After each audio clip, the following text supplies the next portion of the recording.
Thank you, Will. It's a pleasure to be here today. I'm going to speak a little bit about the state highway system.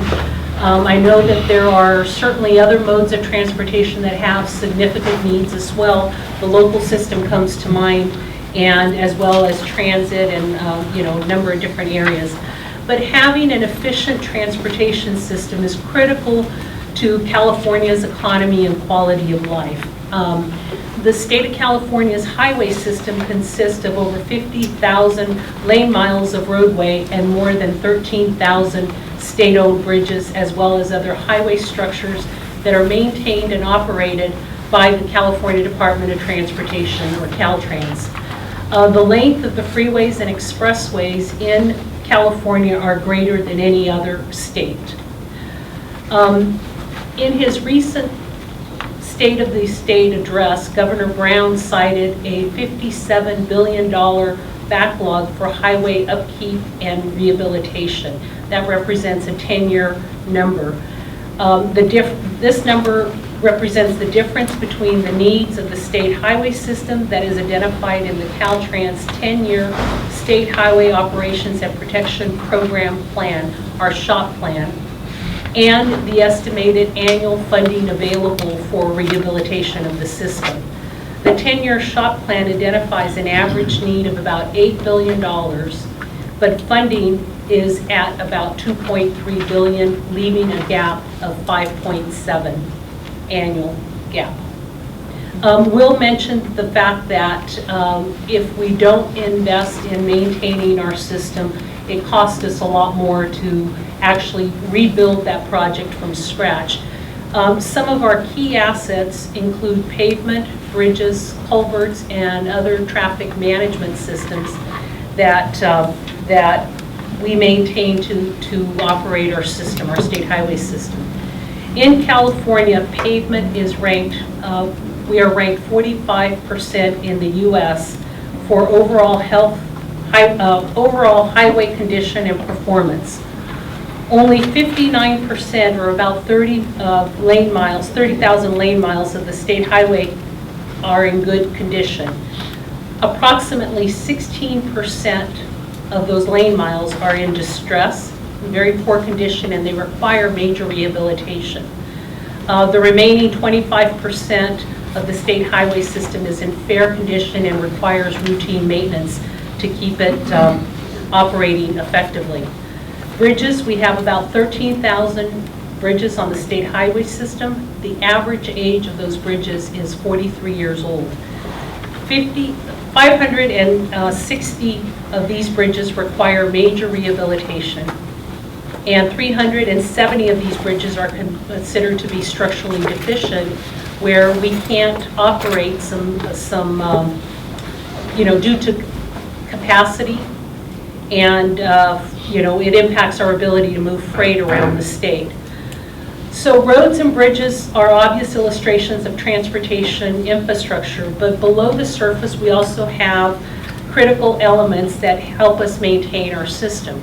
Culverts are these critical elements that allow water to flow under a road or a structure, and damaged or deteriorating culverts could lead to failure, leading to traffic disruptions, road closures, environmental impacts, and hazards to the traveling public.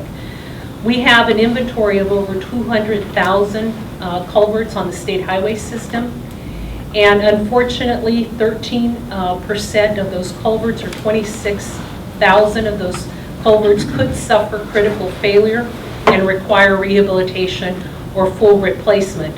The 25% of the state culverts also need minor repairs to keep them in good working order. We have a number of traffic management systems that detect the traffic flow and incidents and help us manage the system more effectively. These are primarily in urban areas. It allows us to be able to respond quickly to traffic incidents, improve traffic flow, and provide information to travelers. These elements, such as traffic detectors, changeable message signs, ramp meters, represent investments in traffic management that optimize the efficiency, the safety, and the reliability of the highway system. Unfortunately, about 30% of those elements, of those 48,000 elements, are in are non-operational and in need of major repair. So we have a system that really has served as a workforce for transportation around the state, and we have more and more travelers using that system. So it's certainly taxed, and we do need additional revenue to help us maintain and operate the system. The department has undertaken a number of different reforms over the last few years. We've had an internal review, a program review that looked at our operations and looked for opportunities for improvement. We've had an outside review that came in and looked at other elements of our organization and came up with a series of recommendations. And then we have the State Department of Finance that's also conducting a program-by-program zero-based budgeting review of our organization. And we've had a number of different improvements that we've undertaken, and some are currently underway. We're looking at how we can deliver projects quicker, looking at different materials that allow us to get the project completed sooner and open it up to traffic. All of those things would save us time and money. We're looking at road signs that use reflective material instead of electricity, and it helps us with the safety of our workers as well as eliminates or reduces utility cost. We've heard a lot about the need for transparency and accountability, and some of you may have noticed this report outside. This is a new product that the department has undertaken. It's a performance report of the department. We have performance measures, we have performance targets, and then quarterly we are reporting on how we're achieving those targets or not, and describing in more detail some of the different projects that we're undertaking, as well as different improvements that we're undertaking in the organization. We have embarked on an asset management program that will help us prioritize where we put our money. And we have the CTC now has an expanded role of oversight for the department. SB 486 was enacted by the legislature this past year. The governor signed it into law, and it does require additional oversight by the commission as well as adoption of our SHOP program. In the past, and I think Gary has said, we have this black box. We don't know how the department prioritizes the SHOP program, and I think this legislation and the changes that it calls for is going to improve our ability to report and for folks to understand what we're doing with the SHOP program. But as the CFO, I know that reforms are not enough. The gas tax has not been raised both at the state and at the federal level for over 20 years. The buying power of that 18.5 cents, at the state level and at the federal level, has cut the purchasing power in half, and we can strive to do all kinds of efficiencies in the organization. It's still not going to be enough. And as we move forward in vehicles becoming more and more fuel efficient, we're going to see that revenue stream drop significantly. At the same time, over the last few years, we're starting to see the vehicle miles traveled continue to go up a bit. It did slow down. It was flat during the recession, but it's starting to climb up.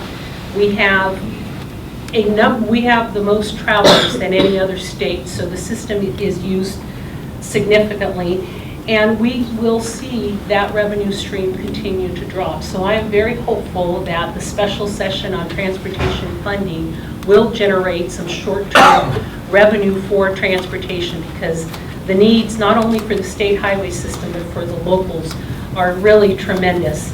Will spoke about the road charge pilot program, and we are moving as quickly as possible to get the pilot up and running. We're going to be looking for volunteers, and we're hoping that a number of you are going to sign up for that. We do have a website that is linked to the Commission's website that will allow us to start looking for volunteers. The governor has challenged us to try and move the pilot along quicker than was called for in legislation.